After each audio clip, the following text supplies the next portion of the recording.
What's up, everybody? This is Sangin Sisters Speak Out.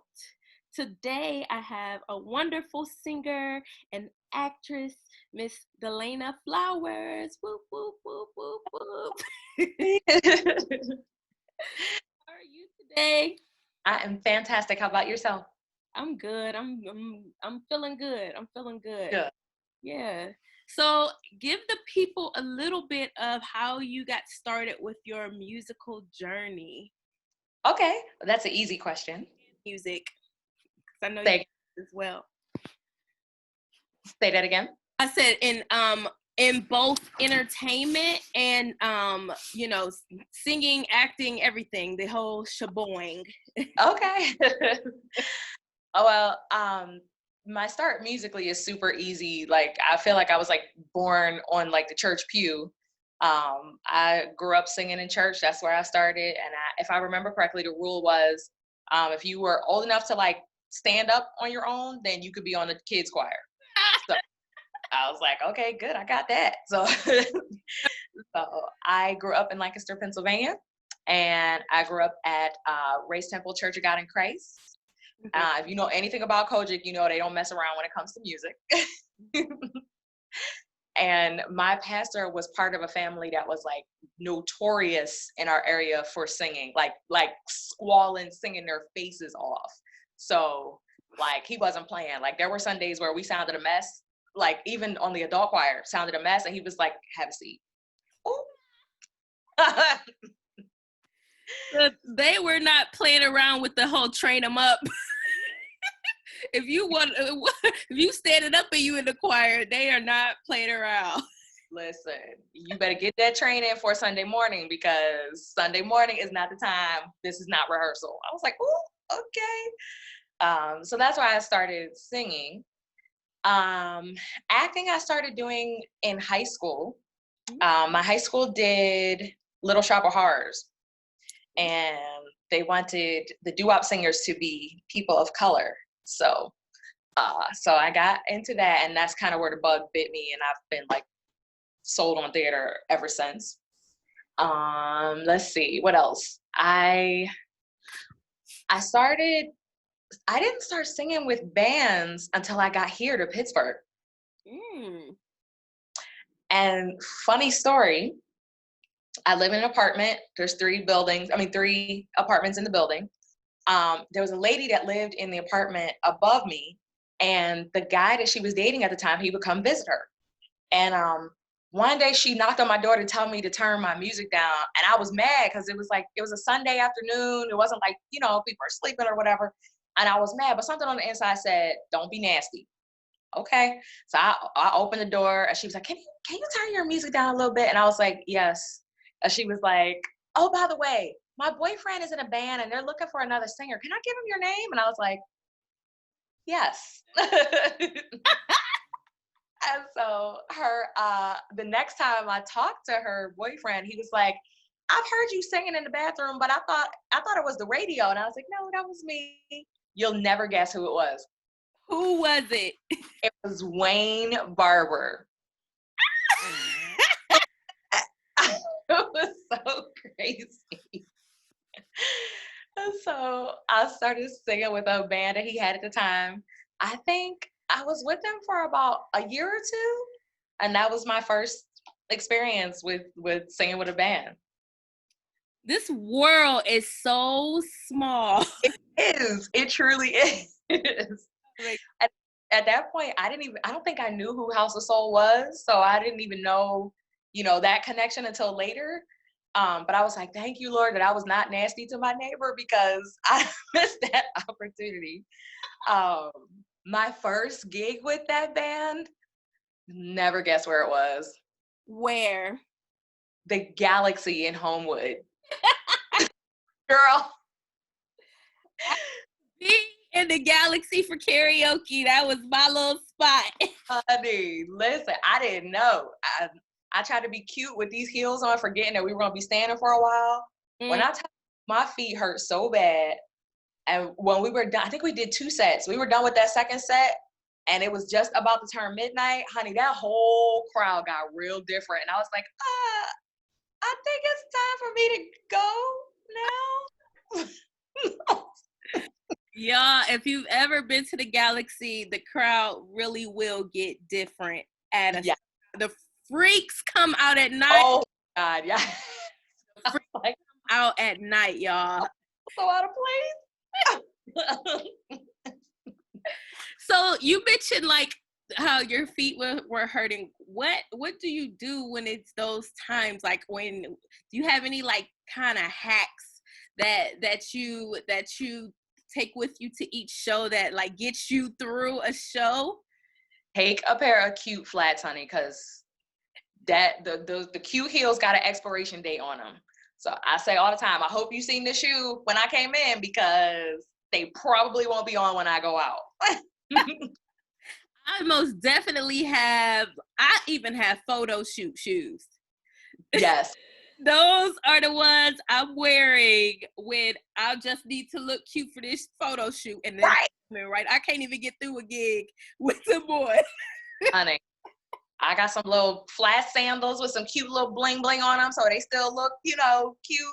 Yeah, them heels is going back in the bag.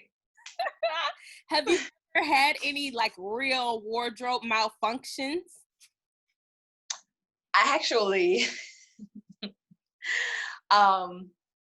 during a performance or any kind of whatever you're feeling.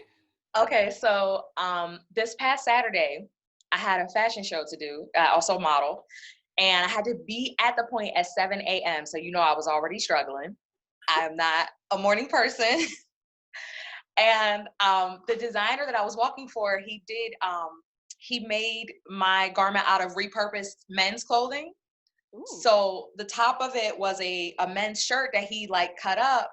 The whole back of it was out, but the front of it kind of came in a like in a V, like the buttons were still there, but it kind of came in a V, and it kind of sat open here. Well, we were outside downtown at the point. We put double-sided tape on there to try to make sure that it stayed. Oh Lord.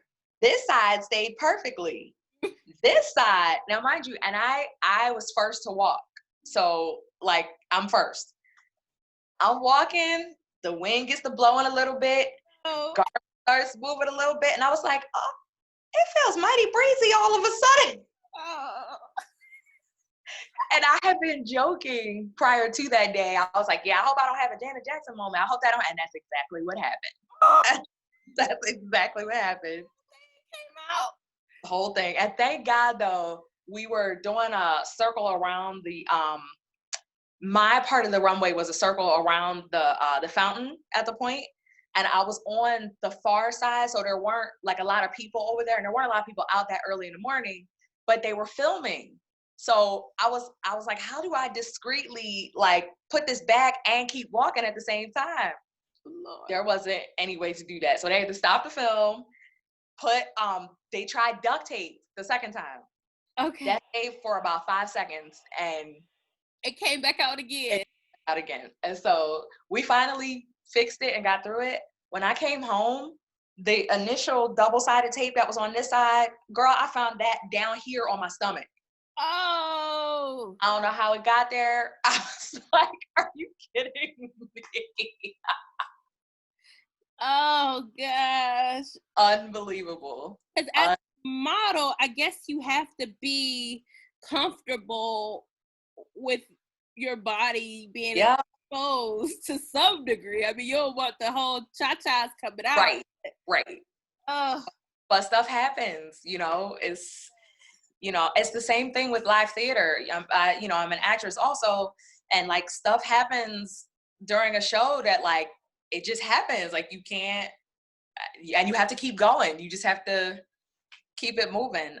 I think the worst thing that ever happened in a theater show, me and wigs, I had never worn a wig until I had to wear one for a show. And the first time I had to wear one, I didn't realize that you're supposed to pin it down. So I didn't. Girl, listen. The show was Ain't Misbehaving, and Tony Dixon, all 5 of us were on stage, and there's a scene where I'm supposed to turn across the stage going that way, I went that way, the wig went that way. I was like, oh my God. I was mortified. I was completely mortified. So I quick picked it up.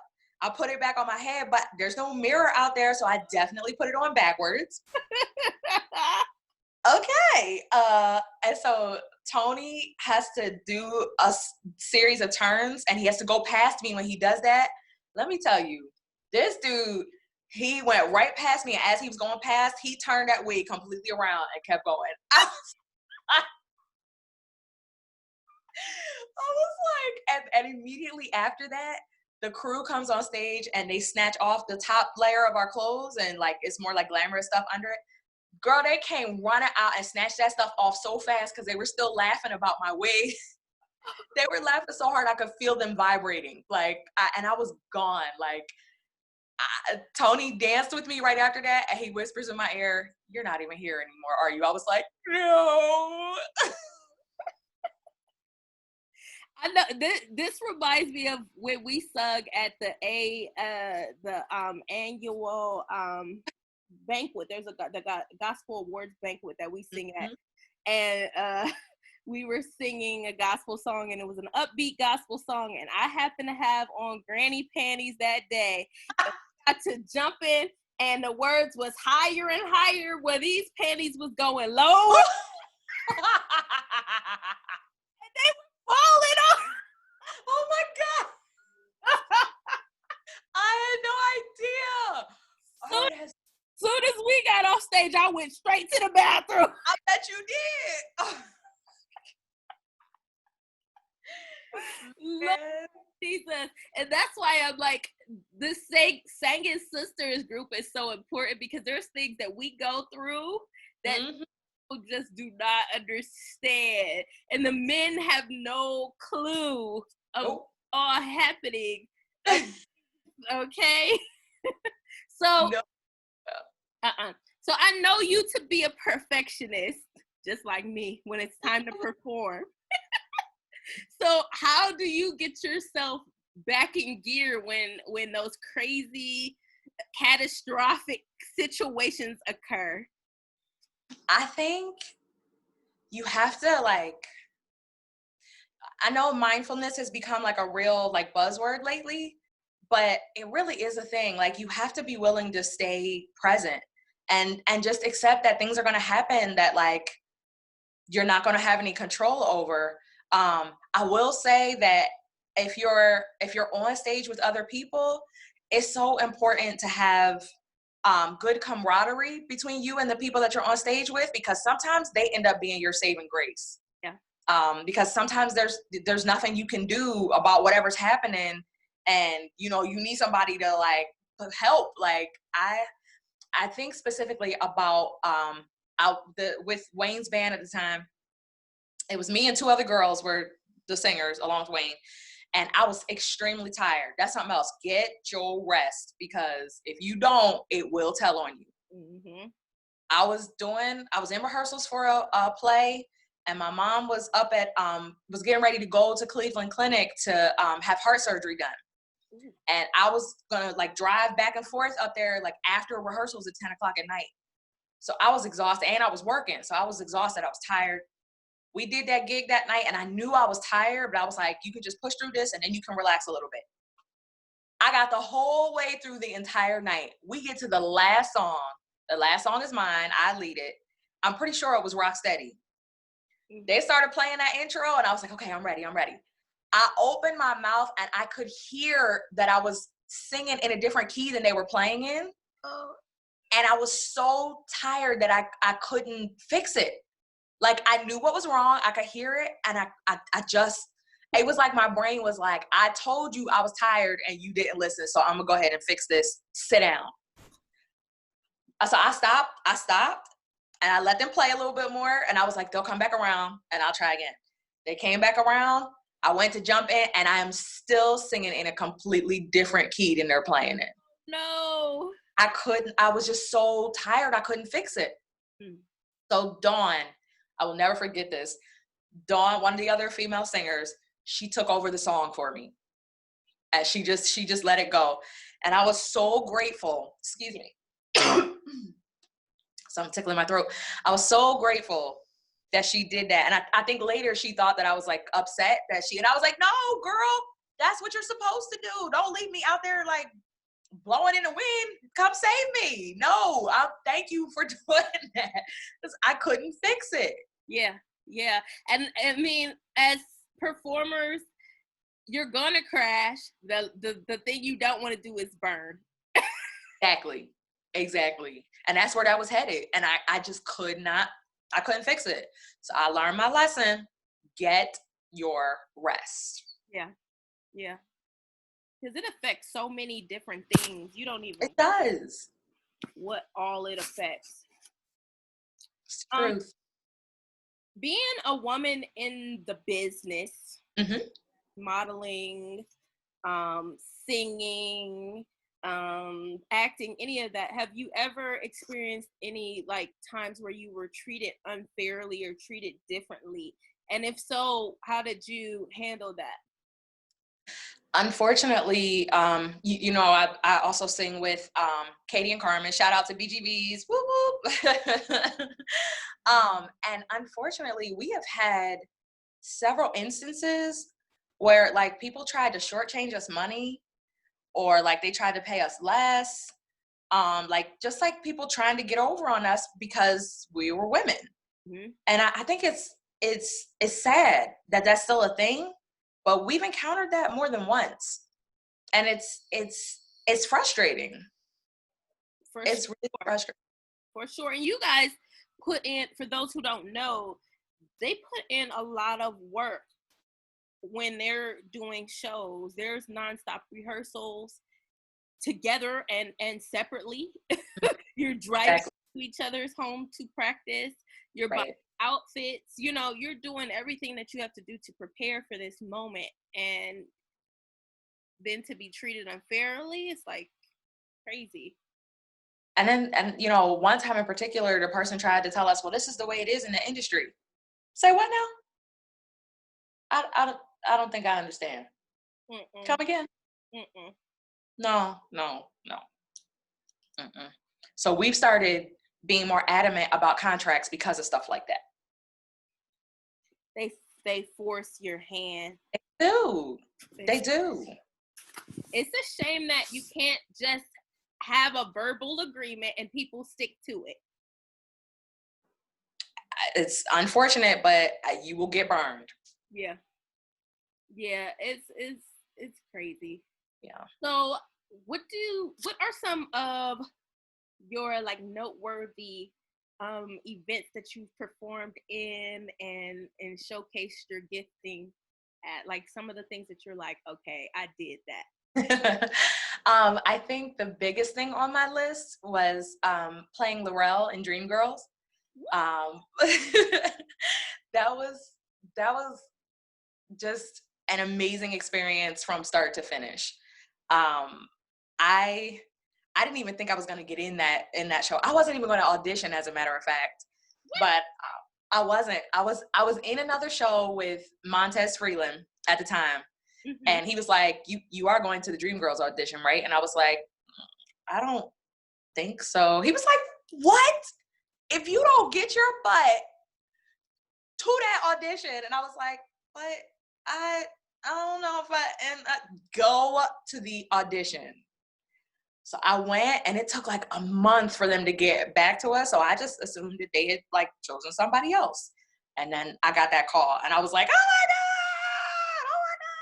That's a big role. That's a big role. It was crazy. Opportunity. Woo. And the other two Dream Girls are like local and international like opera stars.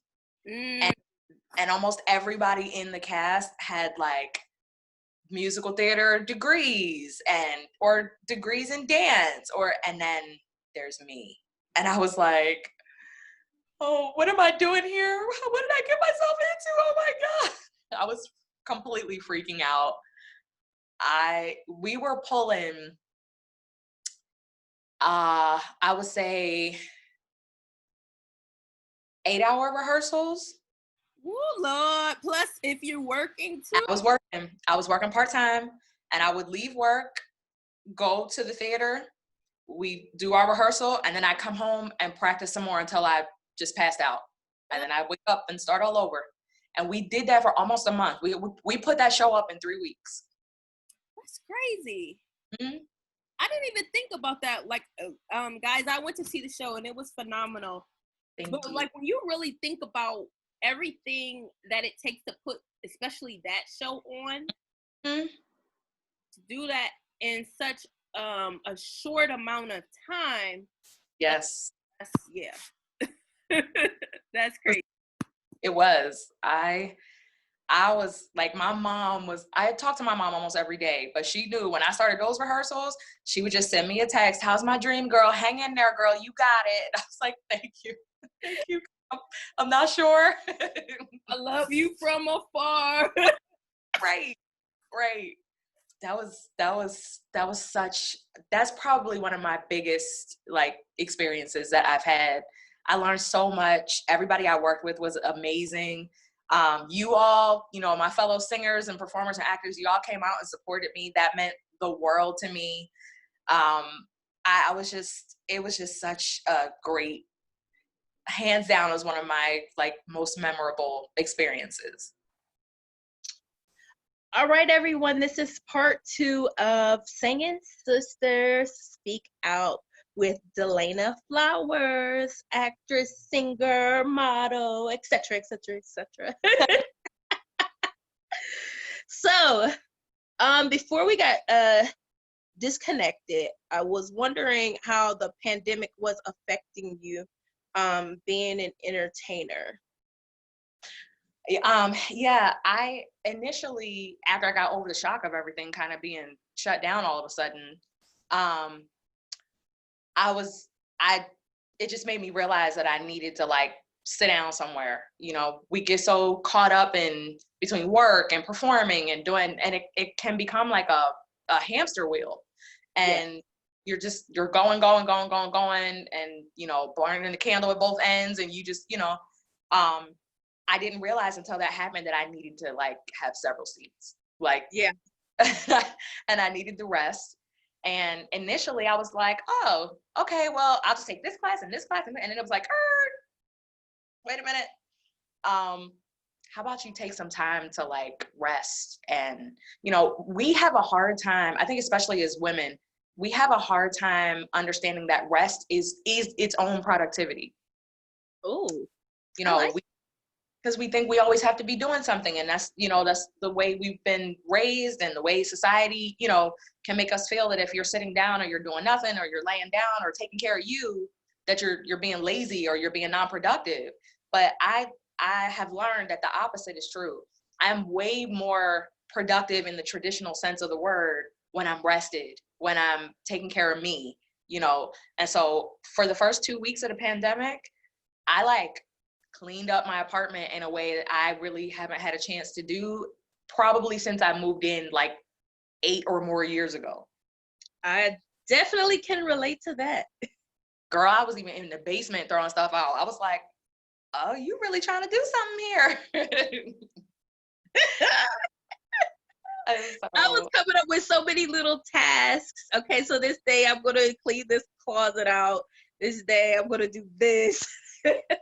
Girl, I found stuff I forgot I had. I was like, oh, I've been looking for this. Like, a mess. Did you learn anything about yourself other than, because I know you said, just the importance of resting, but did you learn anything about yourself and your gifting? I did. I read something, someone posted it, I think it was on Facebook, and it said, the world has slowed down so you can rediscover yourself. And I feel like in so many ways, that's what's happened for me over this pandemic. Just the act of like cleaning and clearing my space, that like, and framing it in a way that makes sense to me. So the frame that I have is, when I clean and I clear, I'm giving myself space to create. Ooh. And that's important to me. And so Every Monday, but anybody that knows me knows I say it all the time. Mondays is for cleaning and clearing. If I got anything to get ready for over the weekend, I'm going to tear the joint up.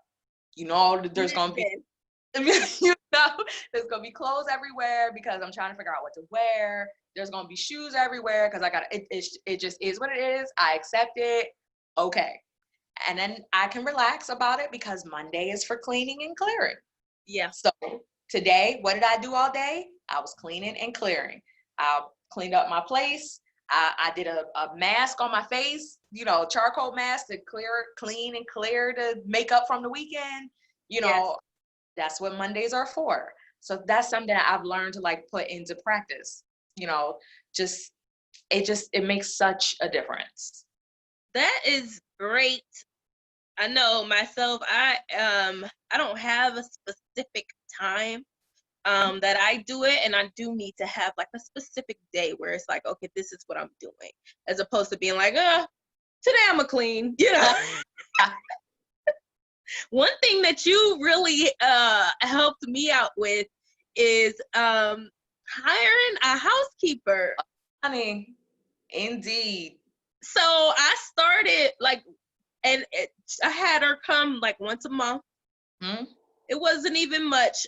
Just come once a month and help. And I didn't even have her do it by herself because I just didn't feel comfortable leaving a mess for her. But and not helping her. But I'd have her come and she would help me clean and cook, like you said, clean and clear.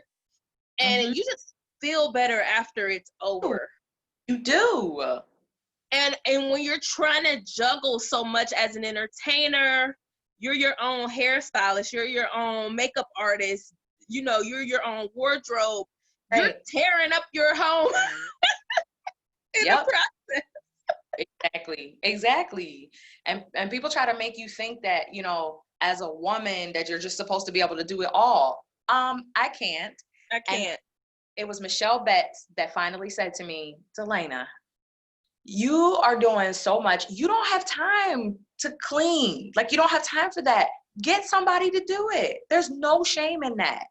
And just looking at the difference in generations, my mother was like, I'm not hiring some, stranger to come in my house, or, the idea of somebody else doing what she feels like she should be doing was like, no thanks. I was like, that's okay. I'm gonna go ahead and do this right here because this helps me. And yeah, I feel you.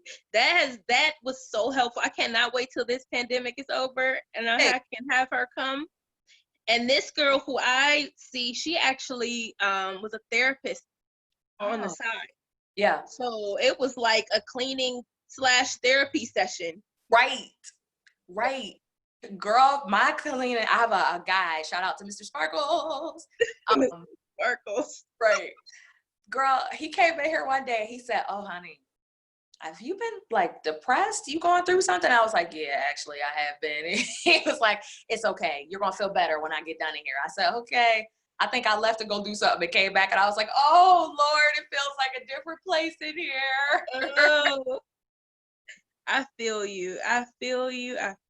That is some other type of self-care for sure. So then for our new artists that are out here, what advice would you give them? I would say the thing that has helped me the most is really learning to see and accept myself, as a person. Because that made it easier for me to hear and accept my own voice and accept that it's different. I love your voice, but I don't sound like you. And that's okay. Yeah. We don't need two Delanas. We don't need two Sherelles. We don't need, you know what I'm saying? Part of what makes us who we are is that there's only one of us. Yep. And, and there's room for all of us. And just accepting that my sound is unique and it's different, and being willing to, in the process of honing my craft, being willing to find my voice, my sound as I'm honing my craft. I think that's important. That's awesome. That's awesome. So what do you have coming up? Anything in this crazy pandemic world? So different. Like a lot of my jobs I've had to do like virtually. So that's been interesting. As an actress, I do what's called patient simulations, where like hospitals and stuff, they hire actors to be either family members of a patient or to be the patient themselves so that the medical staff can practice, you know, bedside manner and breaking bad news and that kind of thing. And we used to go on location to do that. Well, obviously we can't do that now, especially not at like hospitals. And so we had to do them virtually. And that was like really interesting, trying to still make it feel real and authentic. Cause it doesn't work if they don't buy into it. Yeah. And so, you know, just being aware of like what you have to do to get them to buy into it when you're on screen like this. That makes sense. So I have more of those coming up. Let's see. We've been getting some calls, the girls and I, BGVs, we've been getting some calls to sing background for like recording projects. So that's been cool. I think we got like 3 things coming up that we'll be, you know, helping with. We actually have one that we did with Melinda and the Night Sky. I think they're dropping the song that we recorded with her in September, I believe. Okay. That's cool. We're excited about that. So yeah, like we've started getting some more calls. It was real interesting though too, but right before the pandemic happened, like our phone was like ringing off the hook and we were like, we're gonna have to start turning stuff down because we can't fit nothing else on our schedule, you know? So, and then everything shut down. We were like, okay, we didn't mean like that, like, you know? Watch what you say, okay? We was like, we said we needed to slow down, not everything needed to shut down. But yeah, you be careful with, because I've been saying I needed a break, and so you be careful what you wish for, because it'll come true.